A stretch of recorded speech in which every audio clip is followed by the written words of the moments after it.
This is the Koto fume extractor.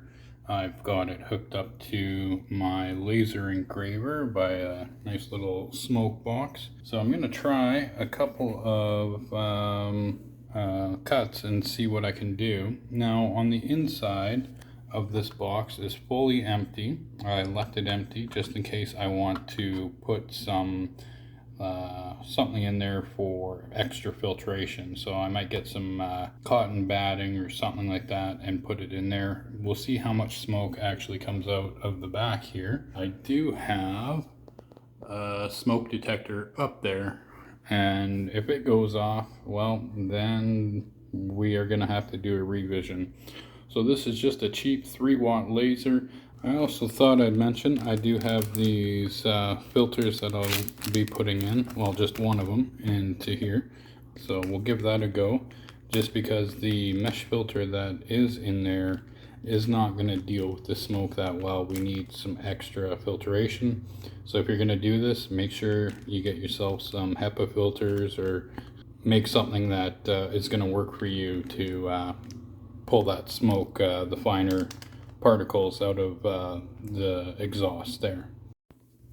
Okay, so I took out the old filter here. As you can tell, this is from soldering, and now we got the brand new one. Now, because this is so thick, we are going to have to ramp up the speed probably just a little bit, but not too much, because we do also have the fan at the back here, which is going to go into the box, and then from the box into this box.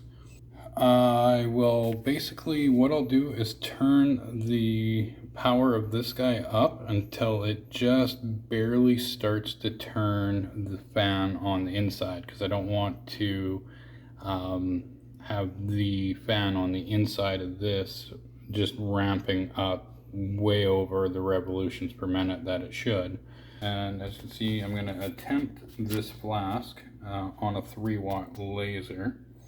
I will be running the power at 100% and the carving depth at 100% as well. The first run, just to kind of see what happens, if it's going to do it or not. We'll experiment.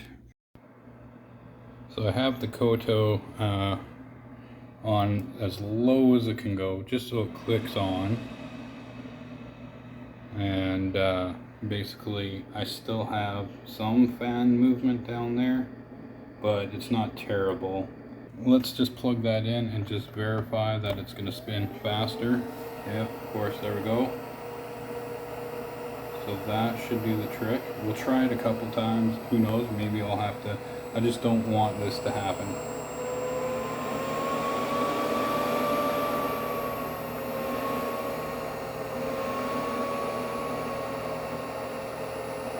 Yeah, I don't want it to ramp up like that.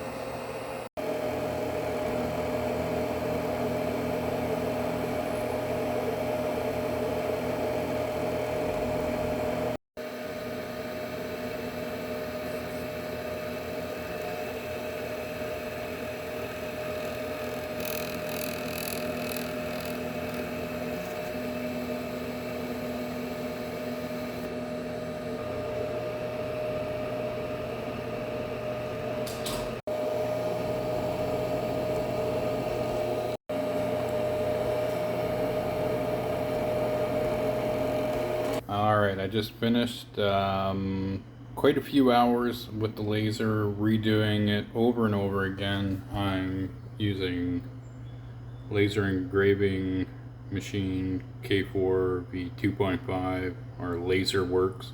I think it looks okay. It's got a little bit of shadowing because I didn't reset the coordinates off of the one, but hey, we live and learn. So let's have a look and see how the flask actually turned out. I'm just going to disconnect the fume extractor, and we'll have a look at that in a moment here, see how the smoke box did there. The moment of truth. Let's have a look.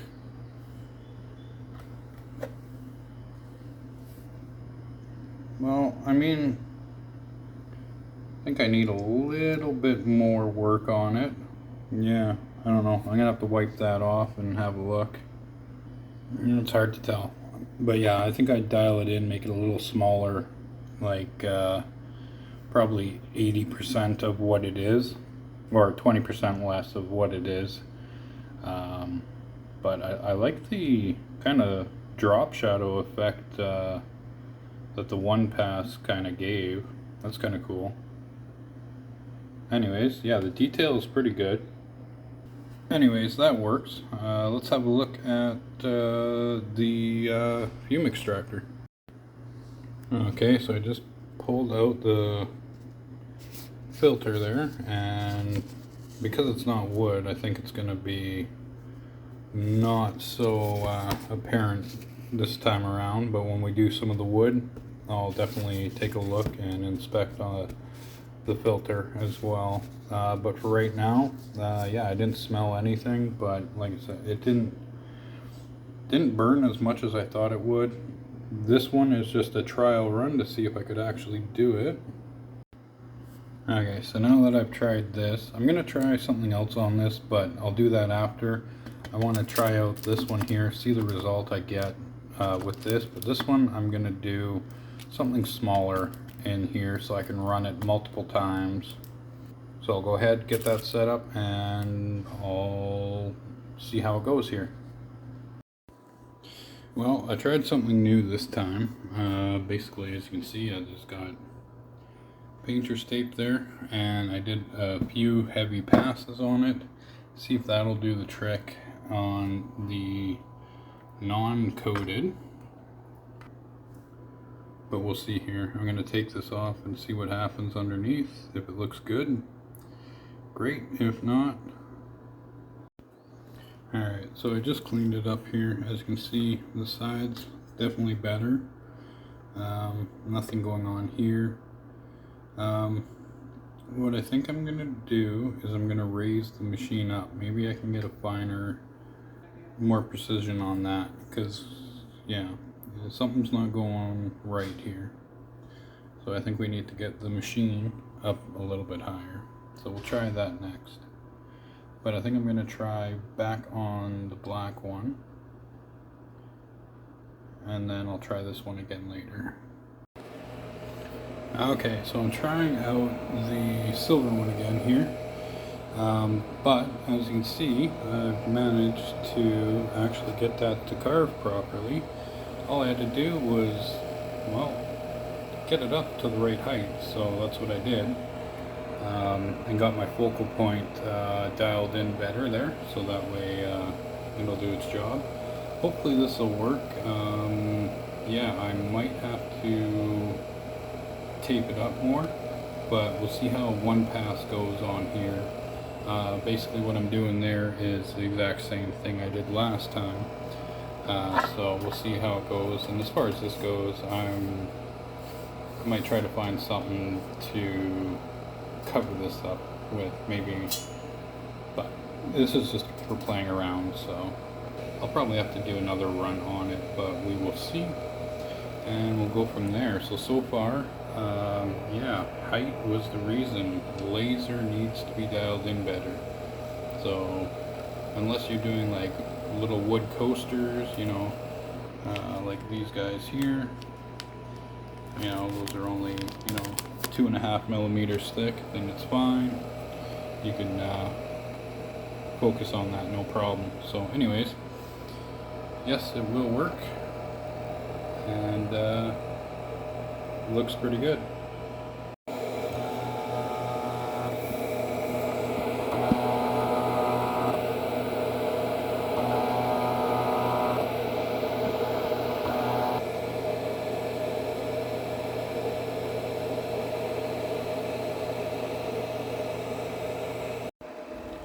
Alright, round 2 on the stainless there. So yeah, burning the tape, it stinks a lot.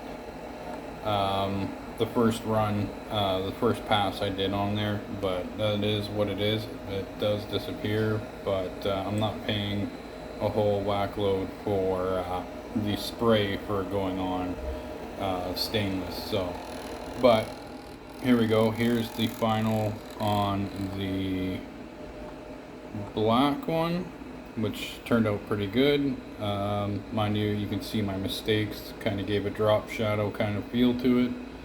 But now I've got it dialed in, having it up on a nice level surface.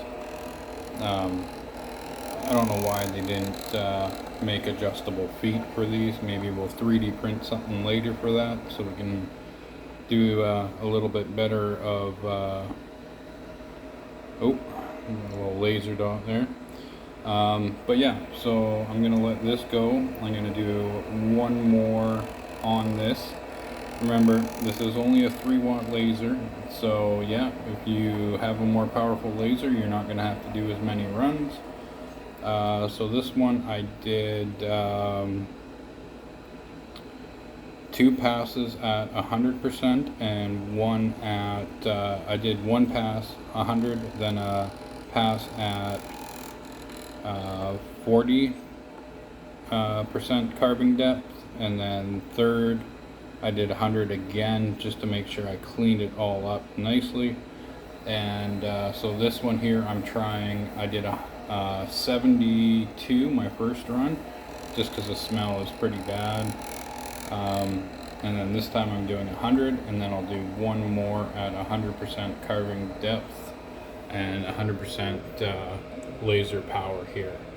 And as you can see, yeah, it's going to take a bit, but hey, for the price I paid for this thing when it was on sale before the prices went up, it's doing the job.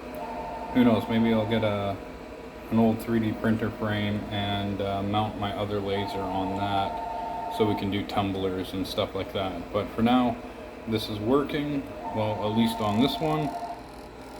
And yeah, we will check out what it looks like on the stainless, then we know for sure what we can and can't do.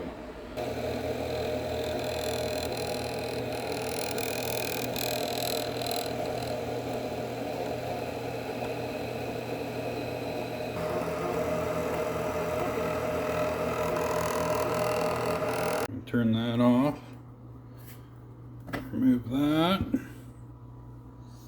Let's have a look and see how this guy did. Alright, so what I'm going to do is I'm going to remove the tape, and then I'm going to rub it down and see if we actually managed to keep some of that darkness, because that would be cool. I know last time it only left on the sides a bit, but I didn't have it dialed in. So if this works, then great. I don't need to buy the spray, but I'm limited to the size of the tape because last time I had overlapped and it had burned in there, but there was a small crack in between, and you could see the line. So what I think I'll do is if I do this anymore, I'll get some really wide tape, painter's tape, and that way I can just wrap the whole thing. I don't care about the smell. That's what, you know, a HEPA filter and that, the smell goes away after a half an hour. So I'm not worried about that. So I'm gonna get this cleaned up and we'll have a look.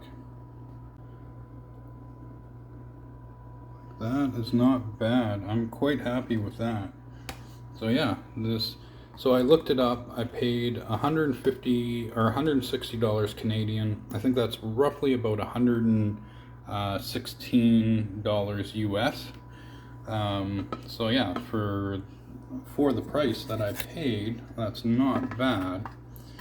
And yeah, anyways, here's a side-by-side comparison. I think we did pretty well. So I'm going to call that a win with the 3-watt laser. It just takes time, and the tape method worked. I've wiped it with my alcohol and scrubbed it, and that was what was the remainder. So that looks like a good outcome to me. And yeah, so now I've got my own flasks here. So yeah, anyways, now to do some actual ones, but I'm gonna print a holder for inside here so they just slide into and it's aligned properly each time. A little jig for that. Anyways, thanks for watching, everyone. Have a wonderful day, a wonderful week, and we'll see you next time. Take care, eh? So as you can see, you can definitely see here where it started to pick up. So I'm going to assume we're going to see a bit. Oh yeah, got a bit of color difference to it. So obviously it's working. Nothing inside, everything's still clean. Perfect. Okay, so these HEPA filters are great. Like I said, I didn't have, because I'm not soldering, I didn't have to crank this up really high. I just wanted to match the fan speed on the laser engraver. So the smoke box here wasn't like making the fan work overtime inside here. So anyways, anyone wants one of these, version 2 will be up on Etsy at some point here. But yeah, let me know in the comments.